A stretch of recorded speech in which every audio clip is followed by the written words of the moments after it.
എല്ലാ കൂട്ടുകാർക്കും വീണ്ടും ഫ്ലേവേഴ്സ് ഓഫ് ശ്രുതീസ് വേൾഡിലേക്ക് സ്വാഗതം. നമ്മളിന്ന് കാണാൻ പോകുന്നത് ഞാൻ കഴിഞ്ഞ എപ്പിസോഡിൽ പറഞ്ഞിരുന്നു ഒരു ഉഗ്രൻ കഫ് സിറപ്പായിട്ട് വരാമെന്ന്. അപ്പോൾ ഇന്നത്തെ എപ്പിസോഡ് എന്ന് പറയുന്നത് വീട്ടിൽ തന്നെ നമുക്ക് തയ്യാറാക്കി ഒരാഴ്ചയോളം നമുക്ക് സൂക്ഷിച്ച് വയ്ക്കാൻ സാധിക്കുന്ന ഒരു കഫ് സിറപ്പാണ്. ഒരു വയസ്സിന് മേലെയുള്ള കുട്ടികൾക്കും മുതിർന്നവർക്കൊക്കെ കഴിക്കാൻ സാധിക്കുന്ന കഫ് സിറപ്പാണ്.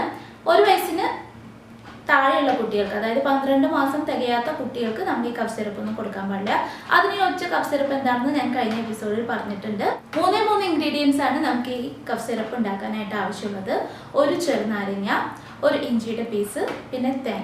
ഈ ചെറുനാരങ്ങയും തേനും നമുക്ക് ഒരു വയസ്സ് കംപ്ലീറ്റ് ആയതിനു ശേഷമാണ് കുട്ടികൾക്ക് കൊടുത്തു തുടങ്ങാനായിട്ട് പാടുള്ളൂ. അതുകൊണ്ടാണ് ഇത് ഒരു വയസ്സിന് മേലെയുള്ള കുട്ടികൾക്ക് എന്ന് പറയുന്നത്.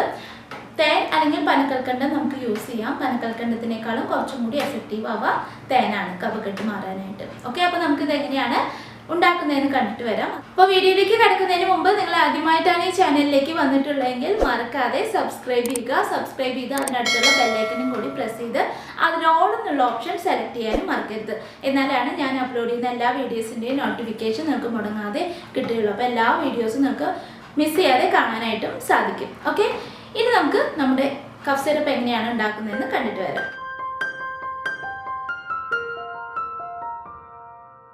കഫ് സിറപ്പ് ഉണ്ടാക്കാനായിട്ട് ആദ്യം തന്നെ നമുക്കൊരു ചെറുനാരങ്ങയുടെ നീര് മുഴുവൻ പിഴിഞ്ഞെടുത്ത് വെക്കണം. ഇതാ ഒരു ചെറുനാരങ്ങയുടെ നീര് മുഴുവൻ പിഴിഞ്ഞെടുത്ത് വെച്ചിട്ടുണ്ട്. അടുത്തതായിട്ട് ഇത്രയും പോകുന്ന ഒരു ഇഞ്ചിയുടെ പീസ് എടുത്ത് അതിൻ്റെ തൊലിയൊക്കെ കളഞ്ഞ് നന്നായി കഴുകി വൃത്തിയാക്കിയതിന് ശേഷം അതിൻ്റെ നീരെടുക്കണം. ചതച്ചോ അല്ലെങ്കിൽ ഇതുപോലെ ഞാനിപ്പോൾ ഗ്രേറ്ററിൽ ഗ്രേറ്റ് ചെയ്തിട്ടാണ് എടുക്കാൻ പോകുന്നത്. ഗ്രേറ്റ് ചെയ്തതിന് ശേഷം ഞാൻ അതിൻ്റെ നീര് നന്നായി പിഴിഞ്ഞെടുക്കുകയാണ്. ഓക്കെ, അപ്പോൾ ഇഞ്ചിയുടെ നീരും റെഡി ആയിട്ടുണ്ട്. ഇനി നമ്മുടെ ചെറുനാരങ്ങയുടെ നീരും പിഴിഞ്ഞെടുത്ത് വെച്ചിരുന്ന ചെറുനാരങ്ങയുടെ നീരും അതുപോലെ ഇഞ്ചിയുടെ നീരും ഒന്ന് അരിച്ചെടുക്കാം. ചൂട് കട്ടിയുള്ള ഒരു പാത്രത്തിലേക്ക് അരിച്ചെടുത്തതിന് ശേഷം ചെറു ചൂടിലിട്ട് നമുക്കിതൊന്ന് ചൂടാക്കിയെടുക്കാം. തിളപ്പിക്കേണ്ട ആവശ്യമില്ല. തിളയ്ക്കുന്നതിന് തൊട്ട് മുമ്പായിട്ട് ഇത് ഓഫ് ചെയ്യണം. ചെറുതായിട്ടൊന്ന് ചൂടായി കിട്ടിയാൽ മതി.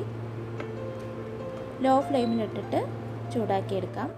ഓക്കെ, ഇത് നന്നായിട്ട് ചൂടായി വന്നിട്ടുണ്ട്. തിളയ്ക്കാറായിട്ടുണ്ട്. തിളയ്ക്കുന്നതിന് മുമ്പ് നമുക്ക് ഓഫാക്കി എടുത്ത് മാറ്റി വയ്ക്കാം.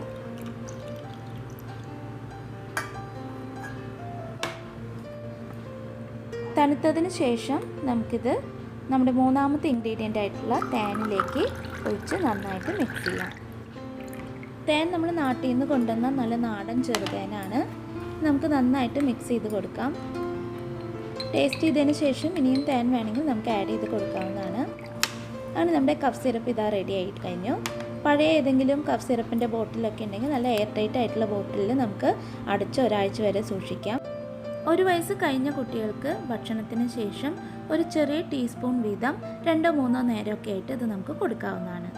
കണ്ടല്ലോ, എല്ലാവരും ട്രൈ ചെയ്ത് നോക്കുക. അതൊരു ആൻറ്റിബയോട്ടിക് പോലെ പ്രവർത്തിക്കുന്നതാണ്. ചെറുനാരങ്ങയുടെ നീര്, ഇഞ്ചിയുടെ നീര്, തേനൊക്കെ ആൻറ്റി ബാക്ടീരിയൽ പ്രോപ്പർട്ടി ഉള്ളതാണ്. അതുകൊണ്ട് ഒരു ആൻറ്റിബയോട്ടിക്കിൻ്റെ ഫലം തന്നെ കിട്ടും. നമ്മൾ ഹോസ്പിറ്റലിൽ നിന്നുള്ള ആൻറ്റിബയോട്ടിക്കുകൾ കൂടുതൽ കൊടുക്കുന്ന കുട്ടികളുടെ രോഗപ്രതിരോധ ശേഷി കുറയ്ക്കും. അതുപോലെ നമ്മുടെ ശരീരത്തിൽ തന്നെ ഉണ്ട് ആൻറ്റിബയോട്ടിക്കുകൾ, അതുണ്ടാക്കാനുള്ള ആ ശേഷിയും കുട്ടികളിൽ നശിക്കും. അപ്പോൾ ഇതുപോലുള്ള നാച്ചുറൽ ആയിട്ടുള്ള ഹോം റെമഡീസ് ചെയ്യാം. സ്റ്റാർട്ടിങ്ങിൽ തന്നെ ചെയ്യാം. നമ്മൾ 2 ദിവസമൊക്കെ കഴിഞ്ഞ് ഭേദമാവുന്ന വെച്ചിരിക്കാതെ നമ്മൾ ഈ ലക്ഷണങ്ങൾ കണ്ടു തുടങ്ങുമ്പോൾ തന്നെ നമ്മുടെ ഈ ഹോം റെമഡീസ് ഒക്കെ സ്റ്റാർട്ട് ചെയ്യാം. അപ്പോൾ നമുക്ക് 2 ദിവസത്തിനുള്ളിലും 3 ദിവസത്തിനുള്ളിലൊക്കെ ഇത് മാറി കിട്ടുന്നതാണ്. ഓക്കെ, അപ്പോൾ ഒരു ചെറിയ സ്പൂൺ കണ്ടല്ലോ ഞാൻ മിക്സ് ചെയ്തത്, ആ സ്പൂൺ 2-3 തവണയൊക്കെ കുട്ടികൾക്ക് കൊടുക്കാം. വലിയൊരാകുമ്പോൾ കുറച്ചും കൂടി വലിയ ടേബിൾ സ്പൂണിൽ നമുക്ക് കഴിക്കാവുന്നതാണ്. നാച്ചുറൽ ആയിട്ടുള്ളത് കൊണ്ട് തന്നെ ഇതിന് സൈഡ് എഫക്ട്സ് ഒന്നുമില്ല. ധൈര്യമായിട്ട് നമുക്ക് കൊടുക്കാവുന്നതാണ്. അതുപോലെ ഇത് കഫ് സിറപ്പ് ഉണ്ടാക്കി ഒരാഴ്ച വരെ നമ്മൾ ഉണ്ടാക്കി വെക്കുന്നു. ഇപ്പോൾ ജോലിക്ക് പോകുന്ന അമ്മമാർ ടൈമില്ലെങ്കിലൊക്കെ നമുക്കിതുപോലെ ഉണ്ടാക്കി സൂക്ഷിക്കാം. അല്ലെങ്കിൽ ഇത് ഫ്രഷ് ആയിട്ട് തന്നെ ചെറുനാരങ്ങ എന്നുള്ളത് ഹാഫ് ചെറുനാരങ്ങയുടെ നീര്, അതുപോലെ ചെറിയ ഒരു പീസ് ഇഞ്ചിയുടെ നീര്, തേനും കൂടി മിക്സ് ചെയ്ത് കൊടുക്കാം. ഹോം റെമഡീസ് ചെയ്യുമ്പോൾ ഞാൻ വീണ്ടും പറയാണ്, നമ്മൾ സ്റ്റാർട്ടിങ്ങിൽ തന്നെ ലക്ഷണങ്ങൾ കണ്ടു തുടങ്ങുമ്പോൾ തന്നെ ചെയ്യാനായിട്ട് ശ്രദ്ധിക്കുക. എന്നാലാണ് അത് ഫലിക്കുകയുള്ളൂ. അല്ലെങ്കിൽ കുറേ പഴകിയതിന് ശേഷം നമ്മൾ ട്രൈ ചെയ്താൽ അത് നിൽക്കില്ല. അത് നമുക്ക് ഡോക്ടറെ അടുത്ത് പോയാൽ തന്നെ മാറുകയുള്ളൂ. ഓക്കെ, അപ്പോൾ ഇത്രയും കാര്യങ്ങൾ പറഞ്ഞുകൊണ്ട് ഇന്നത്തെ എപ്പിസോഡ് ഇവിടെ അവസാനിക്കുകയാണ്.